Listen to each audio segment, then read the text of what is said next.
Welcome to the Private Lenders Podcast with your host from Hard Money Bankers, Jason Balin and Chris Haddon. This podcast is sponsored by hardmoneymastermind.com.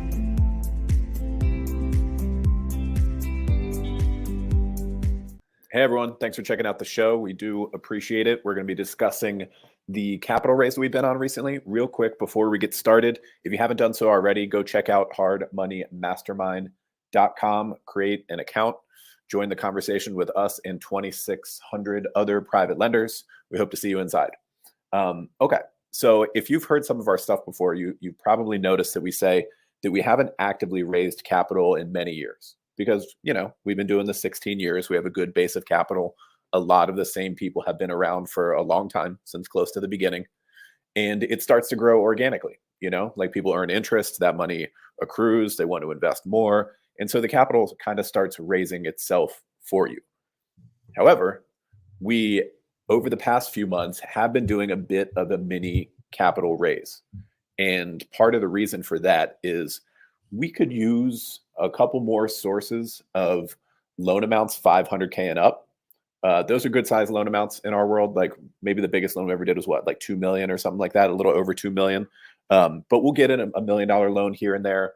We definitely get the 500s and the 750s. And when dealing with a number of different lender accounts, sometimes I'm playing the Tetris game and piecing the capital together for each deal. And that's fine. That's part of my day-to-day. But to be able to knock out those 500, 600, 750s with one source makes life easier, And go ahead, Jay. Well, we're also trying to be opportunistic, right? Like we believe that the market's shifting, and I kind of believe that 5 years ago as well, and it never really did. But like we want to be opportunistic, right? So like a lot of the capital that potentially, automatically, organically raised over the years, sits in our capital investors accounts, right? It's not just sitting in our escrow account and their lender accounts, it's in their accounts. And from time to time they've said, hey, can you redeploy it? Can you redeploy it? And that might have been tricky, might have been challenging, but now we're like, hey, we might not be able to redeploy it today, but we should be able to soon, because we're trying to be opportunistic. And for the most part, we haven't grown substantially. Be very transparent about that, right? We've maintained like this 40, 45, $50 million portfolio, because every day we close a new loan, every day we get paid off an existing loan.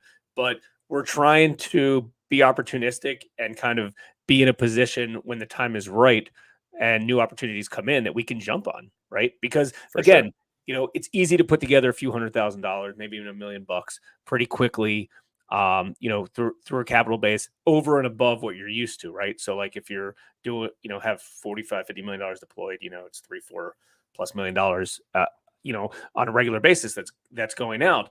But like, we also want to be opportunistic if, and this might not ever happen, but if, more deal flow comes, and we'll make sure we can freaking jump on it, because that's what we're all here for, right? Like we're all winning deals because we can close quickly. And if you're not in a position yet to have capital at your disposal, your own money or capital investors' money at your disposal, like you always should be raising capital, right? Every day, go find deals, go find capital, go find deals, go find capital. Yes, you might have a well-oiled machine, kind of like we have in place, that it raises for you, but like you still want to be front of mind. Make sure your capital investors are knowing what's going on in real time, because you never know like what happens. Like, I remember, back in the day, we were averaging 8, 10, 12 deals a month, give or take. And that's what we were used to. And then one month we had 27 loans or 29 loans that came in. It came in a November years ago. I remember that. And like, it just skyrocketed, right? Just like that. And that wasn't the norm. It just happened that like all these short sale deals hit at once. One repeat borrower had a few deals that all hit at once. Auction buyers hit at once, right? So like that was anomaly, like that happened. But like when deals like that happen, or months like that happen, you do want to be prepared, and you do want to be ready, even if it takes a little bit more work, to get some of the sideline capital back into play so you can get those deals closed. Yeah, and that's a good term for it too, the sideline capital. Having those funds out there, even if you can't deploy it immediately, warm sideline capital is a good thing, right? So talking a little more specifically about what we've been doing in our mini capital raise over the past couple months. So one of the first things I did is I reached out to a handful of our current investors, and I put it on their radar that we're looking to bring on a little bit more. We have good deal flow. We were hoping that's going to increase in 2024. And if they know anyone who'd be a good fit for us, be happy to meet them. And I put that on the radar of a few of our existing investors. And we got some meetings. We did a month or so ago a lunch meeting with an investor referred in by a current investor. They came in here to our office. We had about a 45-minute talk, just hanging out here. Then we went to lunch. Like all in all, it was like, probably a 3-hour meeting, something like that. Well worth it. I mean, deep pockets on this particular investor, well-connected person around DC Metro, and is just recently got into his first deal with us, just I think at the end of last month. Same situation with another one of our current investors. I put it on his radar. We can bring on some new people. If you know someone who would be a good fit for HMB, I'd be happy to meet him. And at the end of last week, we had a lunch. I drove down to meet him and the person he referred in who manages a bunch of family office money. Drove down to Tyson's Corner, Virginia, had a nice lunch, made half a day out of it, right? Time well spent. These relationships are important. And there's lots of cool aspects to raising capital. I mean, you can deploy into good deals, make them a good rate of return. You make your spread, obviously, economically, it's a good thing. The relationships are important too, because you meet some cool, influential, smart business people, right? That's why they have a bunch of investable capital in the first place, because obviously they're doing something right. So making these connections and nurturing them, fostering these over time is, one of my favorite things about this business. And here's the thing, like, don't not be proactive because you don't have opportunities right now and you don't have ways to deploy it. Because, and let's be honest, like, we might not be able to deploy the capital that's getting raised, but at the same time, we're going to be transparent about that. And it's not like they're sending us the money, like they're holding the money. But at the same time, it's like, hey, listen, we might have some opportunities coming up in the future. If you want to get in, this is kind of what we'll look like. We'll circle back soon. And hopefully, we do have those opportunities to deploy it. So you never really know. And, there's been times over the years where we'll put investor capital in circulation and we'll deploy it for them, just because, like Chris said, it's good to have that relationship. And that doesn't mean like necessarily like kicking somebody out. It just means like, hey, this capital investors has $1 million deployed with us over here. Maybe we'll bring a newer one in at 200 grand and knock this one down to 800 grand or something, just to get them in the mix, because you never know where that's going to go. And, the key to all of this is, raising capital on a regular basis, finding deals on a regular basis, because you want to be, you never know what's going to happen. Like, we're really trying to be opportunistic kind of moving forward in 2024. I mean, I'll tell you, like, this week alone, I've gotten multiple calls and emails from borrowers that either need some sort of quick closing or some sort of, not necessarily bailout. I'll give you an example of a deal that came in today, and we're not doing the deal. The numbers don't work. But that being said, like, they got a loan from a lender.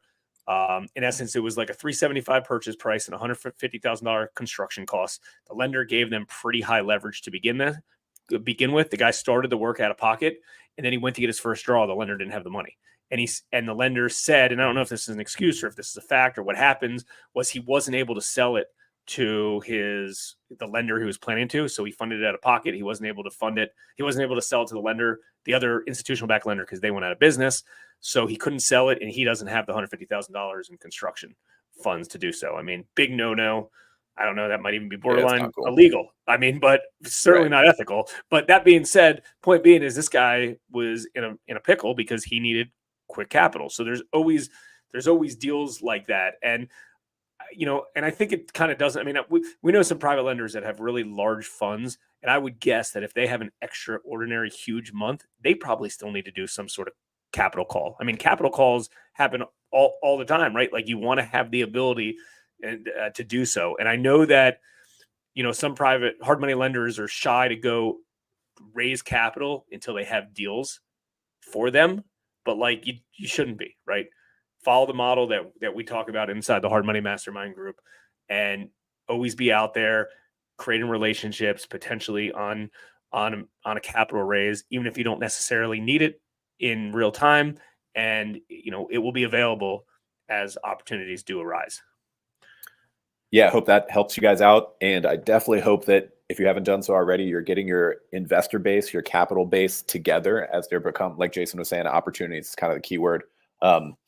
They pop up, and there are situations where, another source of capital isn't going to work, and you can take advantage of that, help the borrower, help your company, everything else. Yeah, appreciate it. Appreciate you checking out the show. We'll see you here next time. And in between now and then, we'll see you inside hardmoneymastermind.com.